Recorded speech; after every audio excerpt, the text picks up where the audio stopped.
धार्मिक प्रवृत्ती तुम्हाला आपल्या चांगल्या कामांकडे बघायला लावते आणि तुम्ही सर्व दयनीय पाप्यांपेक्षा चांगले आहात असं भासवते. आपण लूक 15 कडे बघूया.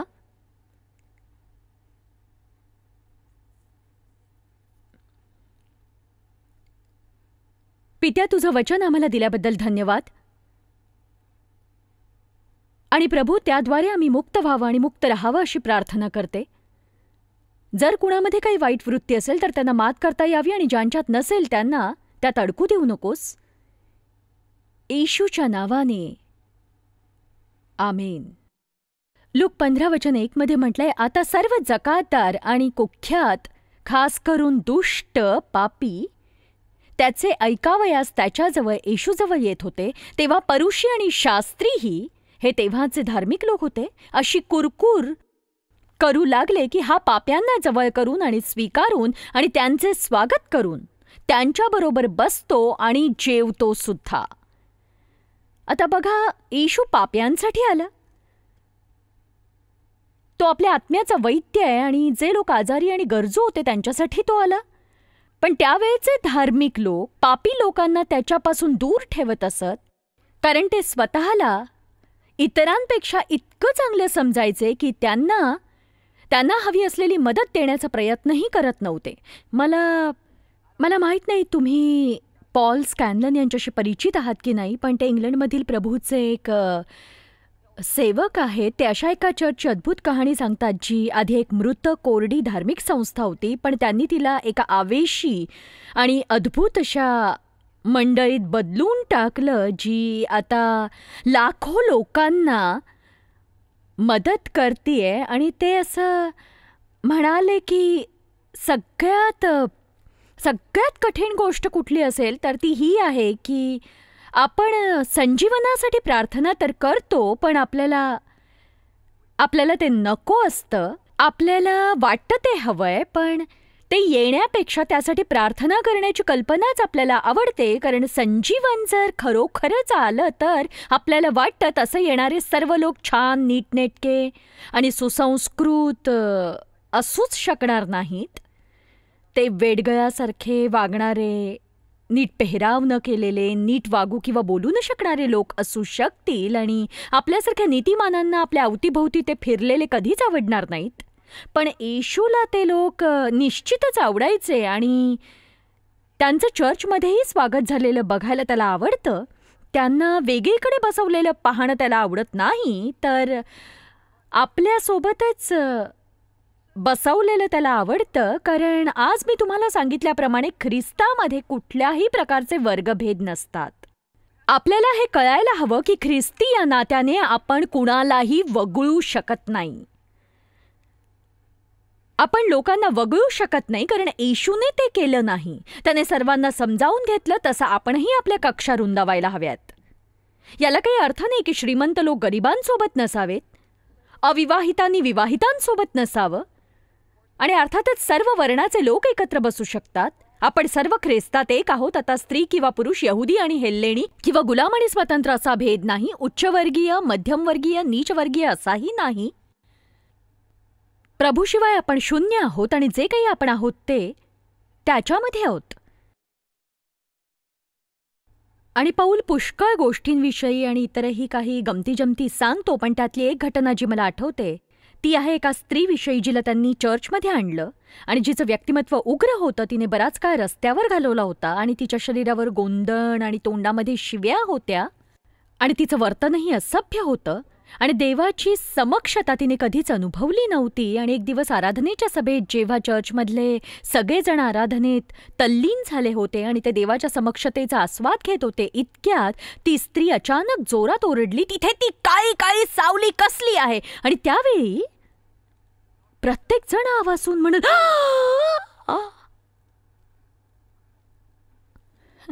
आणि त्यानंतरच्या आठवड्यात ती पुन्हा आली तेव्हा पश्चातापासाठीचं आमंत्रण देताच ती पुढे आली आणि तिला पाहून ते म्हणाले, ओ नाही. आणि ते तिच्यासाठी कळकळीने प्रार्थना करू लागले. तेव्हा ती मोठमोठ्याने ओरडून म्हणू लागले, ओ ती काळी काळी सावली मला पुन्हा एकदा दिसते. बघा, ते तिच्या तारणाविषयी चिंता करण्यापेक्षा तिच्या असभ्य भाषेचाच विचार करत बसले. मला आठवतं एकदा एक स्त्री मंचावर साक्ष देण्यासाठी आली होती आणि तिच्या वेळेआधीच त्यांना तिला थांबवावं लागलं. मला असं म्हणायचे की लोकांच्या तारणाची खात्री झाल्याशिवाय त्यांना साक्षीसाठी उभं करू नका, कारण त्या स्त्रीने साक्षीच्या वेळी एक शिवी हासडली आणि मला हजारो लोकांदेखत मध्येच उभं राहून तिला सुधारावं लागलं. आता ज्या ख्रिस्ती व्यक्तीला डोकं आहे, जर तुम्ही खरे ख्रिस्ती आहात, तुम्हाला डोकं आहे, मनात कुठेतरी दया आहे आणि योग्य वृत्ती आहे, तर अशा गोष्टींना आवाज ती व्यक्ती कोठे आहे ते पहा आणि तिने जिथे असायला हवं तिथे तिला घेऊन या. आमीन. म्हणून जर आपल्याला संजीवन हवं असेल तर गरज आहे आपल्यात चांगली वृत्ती येण्याची, प्रत्येकाला सामावून घेण्याची, कुणालाही न वगळण्याची. जर एखाद्या व्यक्तीला आपल्या नेहमीच्या शिरस्त्याला सोडून दुसऱ्या एखाद्या व्यक्तीशी बोलायचं असेल आणि त्या व्यक्तीला अगदी एकाकी वाटत असेल किंवा बाकीच्या सगळ्यांपेक्षा वेगळं असल्याची भावना झाल्यामुळे बुजल्यासारखं वाटत असेल, तर त्यावर एक सर्वोत्तम असा तोडगा म्हणजे त्या व्यक्तीसोबत मनमोकळेपणाने भरपूर वेळ संवाद साधा. डेव सुद्धा असं करतो. तो अशा दुर्लक्षित लोकांना एखाद्या कॉफी शॉपमध्ये घेऊन जाऊन किंवा इतर ठिकाणी जाऊन त्यांच्याशी मनसोक्त गप्पा मारत असतो आणि अशा गोष्टींमुळे देव तुमच्या सार्वजनिक जीवनावर अभिषेक करत असतो. तुम्ही बंद दरवाजाआड काय काय करता यावर ते अवलंबून असतं. तुमचा अभिषेक आणि सार्वजनिक जीवनासाठी आवश्यक असणारं देवाचं सामर्थ्य. आज तुमच्यामध्ये क्रिस्टीन केन आहे आणि ती माझी एक चांगली मैत्रीण आहे आणि ती देवाची सामर्थ्यशाली अशी दासी आहे आणि ती हृदयाने एक सुवार्तिका आहे. तर मी आहे शिक्षिका आणि आम्हा दोघींनाही लोकांचं तारण झालेलं पाहायला आवडतं, पण मी जोर देते तो लोकांच्या आत्मिक वाढीवर. आणि रायनहार्ड बॉन्की खरे सुवार्तिक आहेत ज्यांना मी सांगते तुम्ही लोकांना पकडून माझ्याकडे आणा स्वच्छ व्हायला. आणि क्रिस्टीनचं हृदयही एका सुवार्तिकेचं आहे. एकदा ती आणि मी मिळून खरेदी करत होतो. आम्ही दोघी एकत्र होतो. ती माझ्या सभांना नेहमी यायची. तर आम्ही दोघी एका दुकानात उभ्या होतो आणि तिथलीच एक मुलगी विचारायला लागली की आम्ही कुठून आलो आहोत आणि तिथे का आलोत वगैरे वगैरे. आणि क्रिस म्हणाली आम्ही सभेसाठी आलोय, ती जॉयस माया टीव्हीवर बायबल शिकवते. मी म्हटलं ही क्रिस, ही सेविका आहे. ती म्हणाली ओ मी सुद्धा आत्मिक आहे. आणि खरं सांगू जर कोणी असं म्हटलं तर मला ते खटकतं, कारण मी म्हणते तुम्ही नाही सांगत की तुम्ही ख्रिस्ती आहात, मग स्वतःला आत्मिक का म्हणवता? कारण हे असं म्हणण्यासारखं आहे की मी मनोरुग्ण आहे. आणि ते खरं असतं तर आम्ही संभाषण सुलभ करू पाहत होतो, पण तिची भाषा फारच शिवराळ होती आणि मी अशा भाषेबद्दल फार संवेदनशील आहे, कारण माझे वडील फक्त शिव्या आणि शिव्याच द्यायचे आणि अशा वातावरणातच मी लहानाची मोठी झाले, त्यामुळे अशा गलिच्छ भाषेचा मला तिरस्कार वाटतो. आणि ती मुलगी अगदी वाक्याला शिव्या देत होती आणि तिच्या तोंडात एक शब्द असा होता ज्याचा सर्वांनाच वीट आहे. आणि या सगळ्या प्रकारामुळे मला अगदी कोंडल्यासारखं वाटत होतं आणि माझी नाराजी ध्यानात आल्यामुळे ती दिलगिरी व्यक्त करून म्हणाली पण एक सांगू का, मला वाटतं देवच मला समजू शकतो, कारण माझ्या मते देवसुद्धा अशी भाषा वापरत असेलच. आणि हे ऐकून मी तिच्या जवळ गेले आणि म्हटलं की मुली, देव शिव्या देत नाही. आणि त्या क्षणी माझ्या मते जेवढी धार्मिकता शिल्लक होती ती सगळी अगदी उसळून वर आली आणि जणू काही मी देवासाठी लढायला तयार झाले आणि मी म्हणाले की देव शिव्या देत नाही. पण क्रिस्टीन लगेच पुढे येऊन तिला म्हणाली पण देव अशा लोकांवर प्रेमही करतो.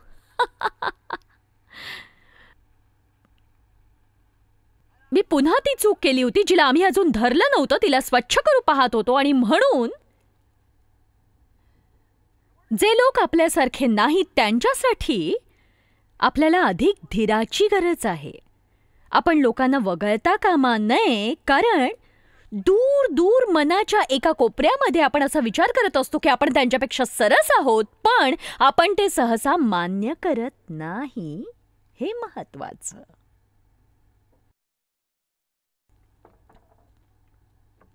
मी दुसऱ्या कुणाशी बोलेन कारण तुम्ही त्यासाठी योग्य नाही. आम्ही थोडे अधिक सरस आहोत. सरस. तर येशूने पाहिलं की परुषी तेव्हाचे धार्मिक लोक कशा प्रकारे वागतायत. जेव्हा लोक असं वागतात तेव्हा त्यांच्याकडे नात्याशिवाय धर्म असतो.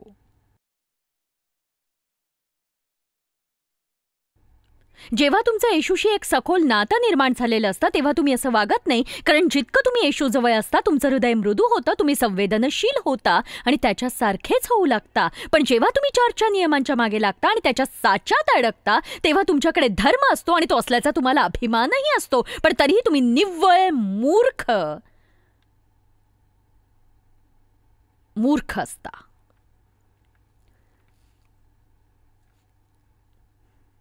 तर येशू आता त्यांना एक दाखला सांगत होता, जो तुम्हाला ठाऊक आहे, तो उधया पुत्राचा दाखला. पण खरं तर ही कहाणी त्या उधया पुत्रापेक्षा त्याच्या मोठ्या भावाविषयी बरंच काही सांगते.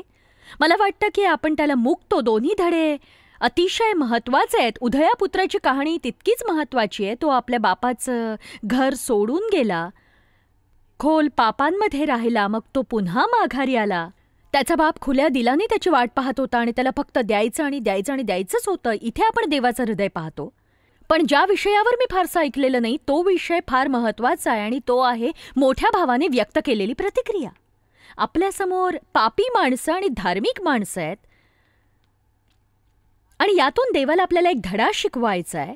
तर आपण सुरुवात करूया वचन 11 पासून.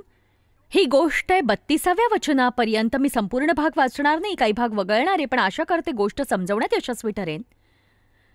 आणखी तो त्यांना म्हणाला, कोणा एका मनुष्याला 2 मुलगे होते. यापैकी धाकटा मुलगा बापाला म्हणाला, बाबा मला द्या. आता बायबलवर लिहायला तुमची हरकत नसेल, तुमच्याकडे पेन असेल तर मला द्या भोवती वर्तुळ काढा. कारण मला द्या पित्या मला दे, मला दे पित्या मला दे, हे आत्मिक अपरिपक्वतेचं पहिलं लक्षण आहे. मला दे मला दे मला दे मला दे मला दे. आपण सर्व या वाटेने सुरुवात करतो.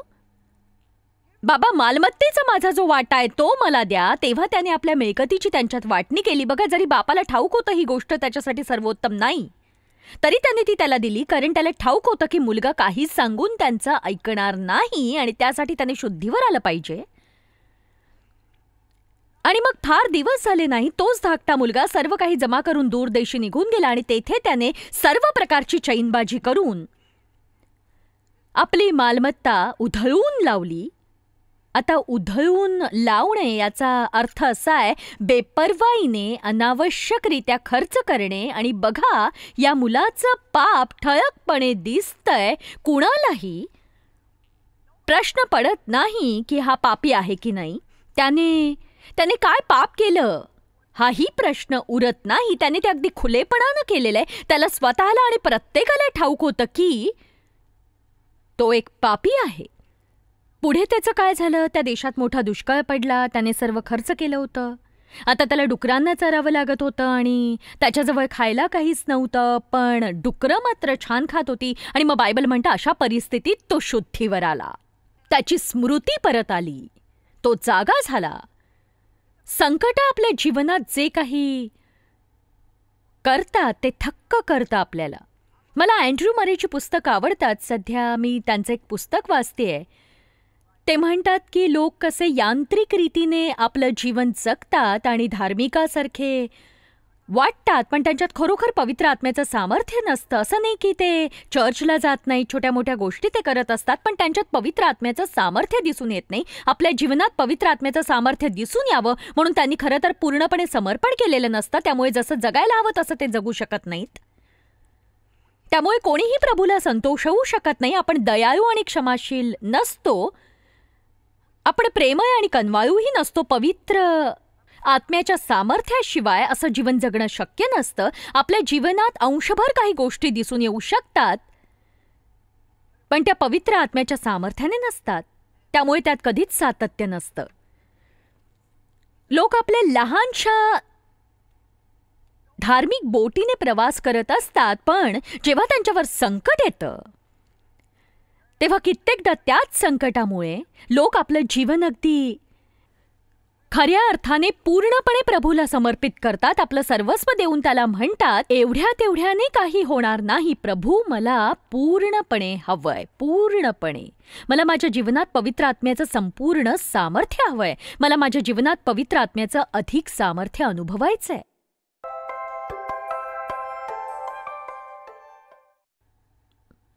वचन 17 म्हणतं, नंतर तो शुद्धीवर आला. तो म्हणाला, पहा, माझ्या बापाच्या कितीतरी मोलकऱ्यांस भाकरीची रेलचेल आहे. मी इथे भुकेने मरत आहे. मी उठून आपल्या बापाकडे जाईन आणि त्याला म्हणेन, बाबा, मी स्वर्गाविरुद्ध व तुमच्या विरुद्ध पाप केले आहे. आता तुम्ही वचन 19 कडे विशेष लक्ष द्या. तुम्हाला आणखी 2 शब्दांभोवती आपल्या पेनानी वर्तुळ काढायची आहेत. तुमचा मुलगा म्हणवून घेण्यास मी योग्य नाही, तर आता मला बनवा. हो, मला देईने त्याने सुरुवात केली आणि एका डुक्कर यात्रेनंतर आता तो सरळ होऊन असं म्हणतोय, मला बनवा. आधी म्हणाला, मला जे हवं ते द्या, मला जे हवं ते द्या, मला जे हवं ते द्या, मला ते आत्ताच द्या, मला ते आत्ताच द्या, मला जे हवंय ते मला करायचंय. आणि आता तो म्हणतोय, मला तुमच्या एका चाकरासारखं बनवा. प्रभू, तुला मी हवा आहे तसं मला बनव. जर तुम्हाला मला दे कडून मला बनवकडे वळायचं असेल तर आज नक्कीच छान संधी आहे. कारण जोवर तुम्ही मला दे म्हणत असता तोवर तुम्ही कधीच तृप्त होत नाही. पण जेव्हा तुम्ही म्हणता, प्रभू तुझ्या मनासारखं मला बनव, मग ते काहीही असलं तरी मला त्याची पर्वा नाही. मग तुमचं जगातलं स्थान काहीही असलं तरी, देवाच्या राज्यातलं स्थान काही असलं तरी फरक पडत नाही. तुम्ही शिक्षक असा किंवा सुवार्तिक, त्यानेही फरक पडत नाही. तुम्ही जोएल असा किंवा कुणीही फरक पडत नाही. तुम्ही जॉयस असा किंवा कुणीही फरक पडत नाही. बघा, कशानेही फरक पडत नाही. कशानेही फरक पडत नाही. जोपर्यंत देवाला हवंय ते तुम्ही करत असता तोवर. आणि नक्कीच ही गोष्ट खूप खूप महत्वाची आहे. प्रत्येकाला डेव्हचं कौतुक वाटतं. डेव्ह हे सगळं काही कसं काय हाताळू शकतो? डेव्ह कसा हाताळतो सांगू? कारण मला दे त्याने केव्हाच सोडलंय आणि तुझ्या मनासारखं मला बनव असं म्हणून त्याला अनेक वर्ष लोटली आहेत. पण सुरुवातीच्या काळात जेव्हा डेव्हने पाहिलं, देवाने मला सेवेसाठी बोलावलं आणि त्याला तसं वरदान नाहीये, तेव्हा ते स्वीकारणं त्याला जड गेलं. कारण तेव्हा स्त्रियांनी असं काही करणं प्रशस्त नव्हतं. 35 वर्षांपूर्वी ती वेगळी गोष्ट होती. एका बाजूला हातांच्या बोटावर मोजता येणाऱ्या स्त्रिया होत्या, दुसऱ्या बाजूला फक्त एक जोडपं. पण डेव्ह हा खरंच मला ठाऊक असलेला देवाचा महान दास आहे. कारण त्याने ही गोष्ट पाहिली आणि त्याला अवघे काही आठवडेच लागले. अवघे काही आठवडे. आणि मला आठवतं, डेव्ह मला म्हणाला, मला सेवेत यायची इच्छा नाही, ते करावं असं मला वाटत नाही. आणि माझं मित्र काय काय चाललंय हे देवा. आणि प्रभू मला म्हणाला, मी तुला जे सांगतो ते तू कर आणि बाकीच्या गोष्टींची चिंता करू नकोस. डेव्हचा माझ्या पाचारणाला विरोध नव्हता. तो इतकंच म्हणायचा, ते मला करावंसं वाटत नाही. आणि 3 आठवडे झाले नाही, तोच डेव्ह मला म्हणाला, देवाने मला दाखवलंय, त्याने तुला पाचारण केलंय. मला एवढंच सांगायचं, मी तुझ्या सोबत आहे आणि जे काही देवाला तुझ्याद्वारे करायचंय त्यात मी तुझ्या सोबत आहे. तो माझ्या पाठीशी उभा राहिला, तिथे बसून माझं ऐकत राहिला. डेव्हची स्वतःची वरदानं आणि कला आहेत आणि डेव्हने या सेवा कार्याची आर्थिक बाजू इतक्या कौशल्याने सांभाळली की आम्हाला कधीच कर्ज काढावं लागलं नाही आणि कुणाकडूनही पैसेही उसने घ्यावे लागले नाही. आमच्या खर्चाचं योग्य नियोजन केलं जातं. आणि हे सांगून मी काही फुशारकी मारत नाहीये किंवा उसनं घेणाऱ्या लोकांवर मी टीकाही करत नाहीये. मला फक्त एवढंच सांगायचंय, डेव्ह या क्षेत्रात तरबेज आहे आणि तो मला अडवत नाही, मी त्याला अडवत नाही. कारण आम्ही दोघेही असं म्हणालोय, मला बनव. माझी खात्री आहे एका कारणामुळे ऑस्टिन कुटुंबाचं सेवाकार्यही सुंदररित्या चालू आहे. कारण त्या सगळ्यांनी म्हटलंय की प्रभू तुझ्या मनाप्रमाणे मला बनव. आणि आज तुमच्यातील प्रत्येकानेच म्हणायला हवं, प्रभू तुझ्या मनासारखं मला बनव. हे नाही की मला हे दे, मला ते दे, मला हे बनायचंय, मला ते बनायचंय, मला हे हवंय, मला ते हवंय आणि तू मला ते दिलं नाहीस तर मला वाटेल की तू माझ्यावर इतकी प्रीती करत नाहीयेस. नाही, प्रभूला हे ऐकायचंय, प्रभू मी इथे आहे, तू मला तुझ्या मनासारखं बनव. आणि मी काहीही मागत असलो तरी जर ते योग्य नसेल तर मला ते तू देऊ नकोस. आमेन. मला खात्री आहे की धार्मिक प्रवृत्तीवरचं माझं शिक्षण तुम्हाला आवडलंय आणि माझ्या संदेशात मी म्हटल्याप्रमाणे पुष्कळांना हेही माहीत नसतं की प्रवृत्ती म्हणजे काय. तर आज माझ्यासोबत जिंजर आहे. या विषयावर आधारित आमच्या प्रेक्षकांचे काही प्रश्न घेऊन. तर जिंजर, आजचा विषय खमंग आहे नाही का? अगदी खरं. आणि या विषयावरचे प्रश्नही तेवढेच मनोरंजक आहेत. कारण आपल्यापैकी कुणालाही असं वाटत नाही की आपल्यामध्ये धार्मिक प्रवृत्ती आहेत ज्या आपल्यातून निघणं फार गरजेचं आहे. पण साहजिकच ते आपल्यात रुतून बसलेल्या असतात आणि आणि आपल्याला दैनंदिन व्यवहारात आपल्याला त्या वृत्तींवर नेहमी मात करावी लागते. तर आता तुमच्यासाठी आहेत काही छान प्रश्न. पुढचा प्रश्न माझ्या मते त्या सर्वांमधला मूलभूत प्रश्न आहे. देवावर विश्वास ठेवणं आणि धार्मिक असणं यात काय फरक आहे आणि या सारख्याच गोष्टी नाहीत काय? मी नेहमीच सांगत असते की आपल्याला एक धर्म देण्यासाठी येशू मरण पावला नाही. तो यासाठी मरण पावला की देवासोबत घनिष्ठ नातं आपलं निर्माण व्हावं आणि हे नातं त्याच्याद्वारे व्हावं, कारण त्याच्याशिवाय आपण शून्य आहोत. योहान 15 तो असं म्हणतो की माझ्या वाचून तुम्ही काहीही करू शकत नाही. पण धार्मिक लोक आपल्या स्वतःच्या चांगल्या कामांवर विसंबून असतात आणि आपली चांगली कामं कोणती आहेत हे त्यांच्या लक्षात असतं, पण आपल्या उणीवा काय आहेत याविषयी ते अनभिज्ञ असतात. दुसऱ्यांवर टीका करण्याची आणि त्यांचा न्याय करण्याची त्यांची प्रवृत्ती असते. उदाहरणार्थ असं समजा एखादं काम करण्याची मला शक्ती आहे, तर ते देवाने मला दिलेलं वरदान आहे आणि मला पटकन निर्णय घेता येतात, हे माझं एक बलस्थान आहे. म्हणून जर मी योग्य मनोवृत्ती राखली नाही तर अशा लोकांप्रती मी न्याय करणारी होऊ शकते आणि ज्यांना निर्णय घेता येत नाही किंवा एखादा निर्णय घेण्यासाठी खूप वेळ लागतो. आणि बघा, माझ्या जीवनात सुद्धा अनेक वर्ष अशीच गेली. माझ्या जीवनातली अनेक वर्ष धार्मिक मनोवृत्तीच्या मोठ्या समस्येत वाया गेली आणि मी माझे सत्कर्म पाहायचे, मी माझ्या चुकांकडे दुर्लक्ष करायचे, लोकांवर टीका करण्याची, त्यांचा न्याय करण्याची मला खोड होती. तर मी हे शिकले की त्वरित निर्णय घेण्याची माझी क्षमता हे मला देवाने दिलेलं वरदान आहे आणि जे काही मला करायचंय ते करण्यासाठी देवाने मला सज्ज केलंय, कारण मला अनेक निर्णय घ्यावे लागतात ज्यावर मी परिश्रम करत बसले तर एकही निर्णय मला घेता येणार नाही. पण ज्या लोकांमध्ये अशी क्षमता नाही, त्यांच्याशी व्यवहार करताना धीराने आणि समजुतीने घेणं मला शिकावं लागलं, कारण त्यांची वरदानं माझ्याकडे नव्हती. म्हणून आपल्या सगळ्यांना पहिली गोष्ट ही समजायला हवी की धार्मिक मनोवृत्ती ही देवाला न आवडणारी वृत्ती आहे आणि ती देवाला घृणास्पद वाटते. जर तुम्ही नीट बायबल वाचलत तर कळेल, येशूने धार्मिक लोकांना पुष्कळदा खडसावलंय. तो म्हणालाय, तुम्ही मेलेल्यांच्या हाडांनी भरलेल्या चुना लावलेल्या कबरा आहात. आऊच. हो, आऊच, मोठा आऊच. म्हणजेच तुम्ही बाहेरून छान देखावा करताय परंतु आतून सर्व वाईटाने भरलेले आहात. म्हणजे समजा मी नेहमी प्रार्थना सभेला जाते, चर्चला जाते आणि चर्चच्या कमिटीवर काम करते आणि जर विचार करा, मला मी अमुक करते, तमुक करते, अमुक करते, तमुक करते असं मनापासून अभिमान वाटतो आणि कुणाचं तरी काहीतरी चुकतं आणि मी पटकन विचार करते की अरे तुम्ही असं कसं करू शकता.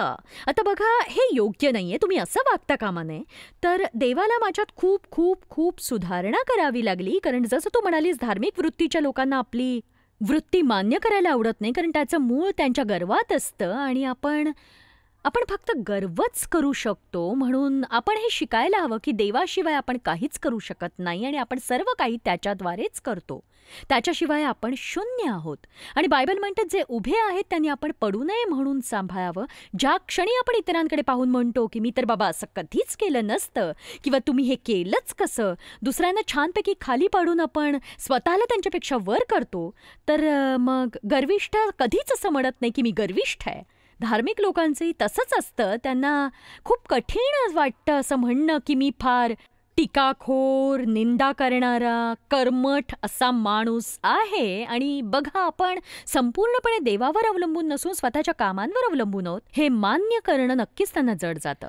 तुम्हाला असं वाटत नाही का की जे लोक बऱ्याच वर्षापासून ख्रिस्ती आहेत त्यांना जड जाईल, कारण पहा, ते ख्रिस्ताबरोबर चालतात कदाचित आपल्या बालपणापासून, आणि जरी तुम्हाला वाटत असलं की मी त्यावर मात केलीये, परंतु दुसऱ्या बाजूला ते लोक आहेत ज्यांना मदतीची गरज आहे. त्यांच्यासाठी ही एक नवी कल्पना आहे. तेव्हा त्यांच्यासाठी हे अगदी अधिक सोप्या रीतीने कसं होऊ शकेल? मला बरं? वाटतं मूलभूतरित्या हे दोन्ही प्रकारे होऊ शकतं. योग्य दिशेने किंवा अगदी चुकीच्या दिशेने म्हणजे सर्वच सुद्धा. ते हाताळू जितका अधिक शकतात. काय कोणी प्रभूसोबत चालतो तितका तो अधिक नम्र बनतो. हो, खरंच हे फार तर छान आहे. जर तुम्ही खरोखर प्रभूमध्ये वाढत असाल तर जितकं तुम्ही त्याच्यासोबत चालाल, जितका तुम्ही त्याचा स्वभाव शिकाल आणि जितकं तुम्ही शिकाल की त्याला आमच्याकडून त्याच्यासारख्याच स्वभावाची अपेक्षा आहे, जितकं तुम्ही जाणाल की त्याच्याशिवाय तुम्ही शून्य आहात, तरीसुद्धा जर तुम्ही हे वेळेत शिकला नाहीत तर जितका अधिक काळ तुम्ही नियमांच्या मागे लागाल आणि चर्चमधील चांगल्या उपस्थितीसाठी झटाल, पोकळ प्रार्थनांच्या मागे लागाल आणि या सगळ्या गोष्टी कराल, तितकं अधिक तुम्ही दोष काढणारे व्हाल. मी तर असं म्हणेन की मी सोसलेल्या सगळ्यात खोल जखमा या धार्मिक म्हणवून घेणाऱ्या लोकांनीच मला दिल्या होत्या. ते देवभिरू नव्हते. या दोन्हीत खूपच फरक आहे. हो, नक्कीच आहे. गोशेन येथील अहरोन याला जाणून घ्यायचंय की तुम्ही मुक्त आणि शास्त्राधीन याचं संतुलन कसं साधाल. बघ, संपूर्ण जगातल्या सगळ्यात मोठ्या आव्हानांपैकी हे एक आहे आणि उत्तर द्यायला माझ्याकडे 15 सेकंद आहेत. तू फक्त दिली मग तेवढी. त्यावर उद्याच बोललेलं बरं आहे. मला वाटतं आपण हा प्रश्न उद्यासाठी राखून ठेवलेला बरा, कारण संपूर्ण जगातलं सगळ्यात मोठं आव्हान कोणतं असेल तर ते आहे पवित्र बनणं, नियमाधीन होणं नव्हे. याविषयी आपण उद्याच बोलूया. मला आशा आहे तुम्ही आजच्या शिक्षणाचा आनंद लुटलाय. जे काही तुम्ही आमच्या कार्यक्रमातून ऐकलं त्यात भर घालण्यासाठी आम्हाला काहीतरी भेट द्यायला आवडते. जॉय स्माईल सेवा कार्यात तुम्ही आमच्यासाठी महत्त्वाचे आहात. जगभरातील सेवा कार्य यशस्वी करण्यासाठी आमच्या मित्रांचे आणि भागीदारांचे आम्ही आभार मानतो. तुम्हा समवेत आम्ही भुकेलेल्यांना अन्न देतोय, गरिबांना वस्त्र देतोय आणि देशांना स्वार्थेची भेट देतोय. आमच्याशी संपर्क साधा jmindia.org आणि प्रार्थना विनंती आमच्यापर्यंत पोहोचवा. जॉयच्या सभांचा कार्यक्रम पहा आणि आमच्यात सहभागी व्हा, कारण संपूर्ण जगभर आम्ही येशूचे प्रेम वाटत आहोत.